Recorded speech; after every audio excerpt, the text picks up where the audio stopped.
Hi there, it's Betsy-Morgan, the psychic teacher. It's great to be with you.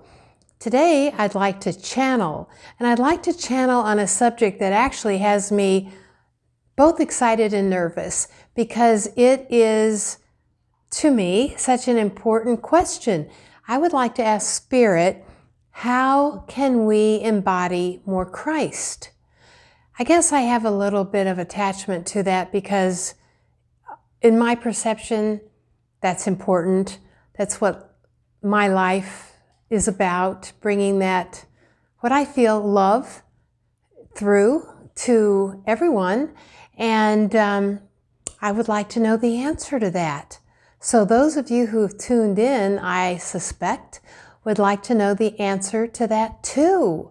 So I'm going to do a channeling. And for those of you who enjoy channeling, please allow yourselves to relax. Imagine perhaps that you're in a hot tub of water. Doesn't the thought of that feel relaxing? And let yourself surrender to your heart. Bring in, if you can imagine, bringing in beautiful white light. And that's really all you need to do. And I'll take it from there. Okay? Here we go. I invite my beautiful guides, especially Jesus the Christ, Archangel Michael, Mother Mary, and my teacher guide, Orion, to come to me now to answer for all of us. How do we embody more of the Christ? And now indeed I come unto you, and I am a conglomeration, you might say, of the energies of Orion and Jesus the Christ and Archangel Michael. We come together to you because we want to exemplify or illustrate to you an example of embodying more of the Christ. For we would say unto you, to do so, you must release your concept of duality. And this can be a challenge, beloved beings of light, beloved human beings of divinity. We say this unto you because you accepted an invitation, an assignment to come to the earth plane, which is the plane of duality. Not only is it, let us explain duality, not only is it, for instance, left and right, tall and short, but it is a concept that is a bit of an estrangement from the heart because it is a concept of the mind. So the mind wants to hold on to duality. It wants to keep it or preserve it as a truth when it is not a truth. Let us say to you another aspect of duality is knowledge versus wisdom. For knowledge comes to you by the means of books, which can be wonderful indeed, but wisdom comes to you through living. So we say this duality is a difference of words or action. And this is very important, for it is only through action that you can experience and explore the truth of your higher nature. You are, in essence, already Christed. You are already one with that level of divinity. The Christ is in you as you now. You are one not only with the concept, but the beauty and truth of that essence. Even in your innocent question, how can I embody more of the Christ? We would say unto you, you might ask, how can I embody more of the Christ consciousness? You see, even in that question, there is a sense of duality, for there is an acceptance that there's a difference in Christ and Christ consciousness.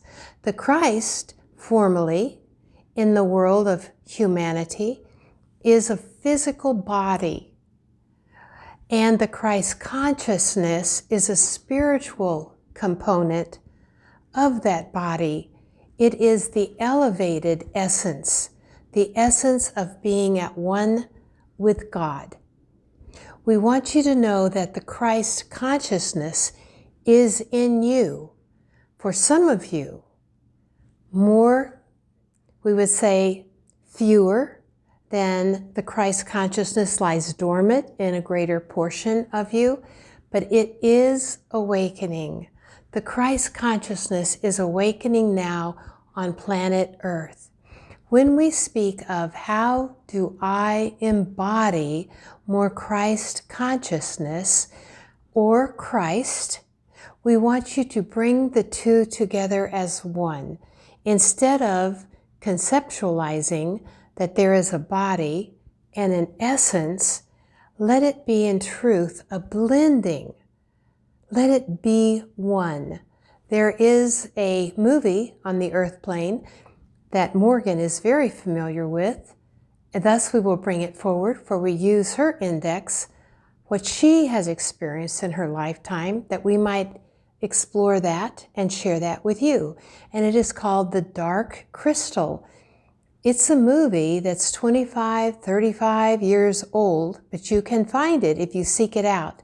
And it explores the coming together of these two components, duality as one, where the dark and the light can come together and surface as divinity, the male and the female coming together now in your world of consciousness and physical demonstration is bringing to you an awakened state of Christ consciousness.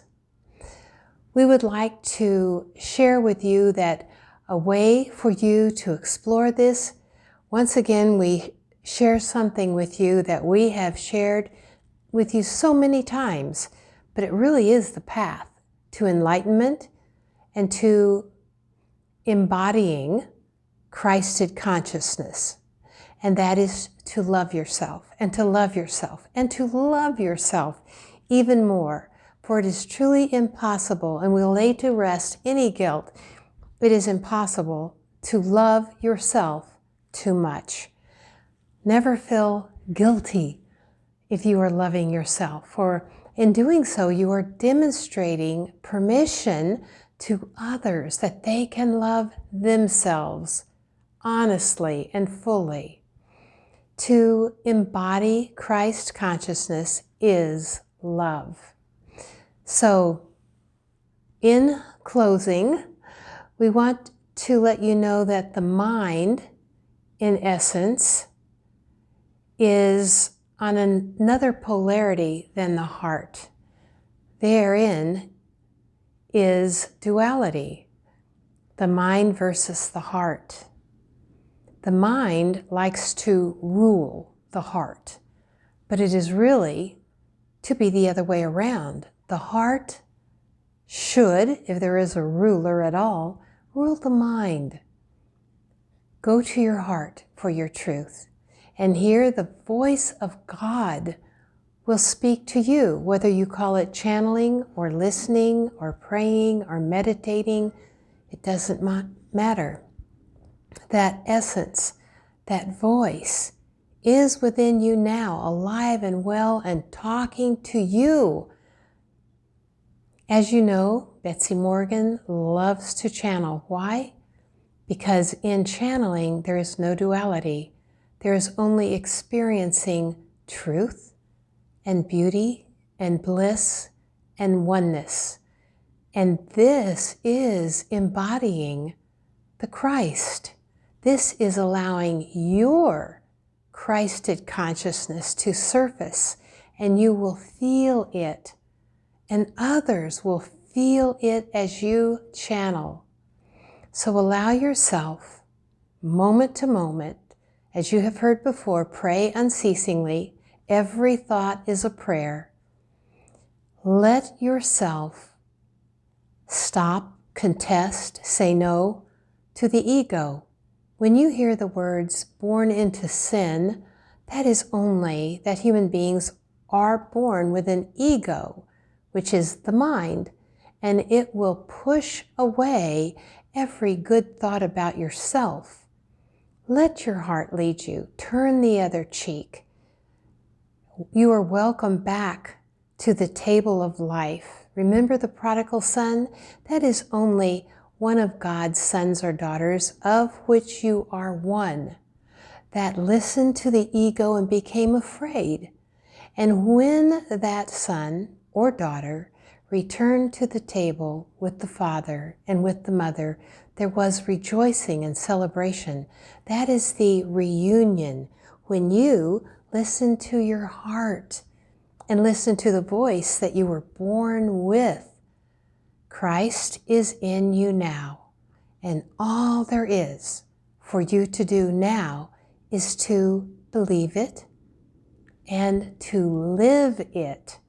Moment to moment, come from love and laughter, come from the present moment and not the past.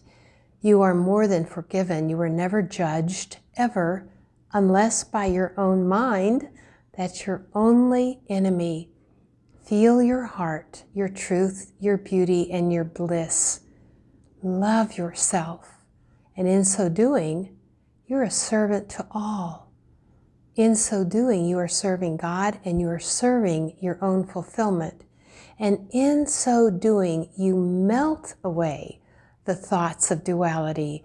There is no more sin or error in thinking. There is no more them and me. There is only us, oneness. And in that moment of oneness, there is Christ. You are that now, and you always have been. Allow yourself permission to love yourself and accept that and live it moment to moment in joy, in resurrection, which is to lift yourself up and remember who you are. We celebrate you now and forever. And so it is. Amen, amen, amen. And now I let myself come back into this body, this human form, and I get to share with you the good vibration that came through that message from the divine. I hope that you felt the vibration. Listen to it as often as you want. Every time you listen, it will lift you. And look for me, Betsy-Morgan, the psychic teacher. Please remember, if you would like to learn how to be psychic, to be a medium, to channel your own messages, I would love to help you. Betsy-Morgan, the psychic teacher, and I'll see you next time. Bye-bye.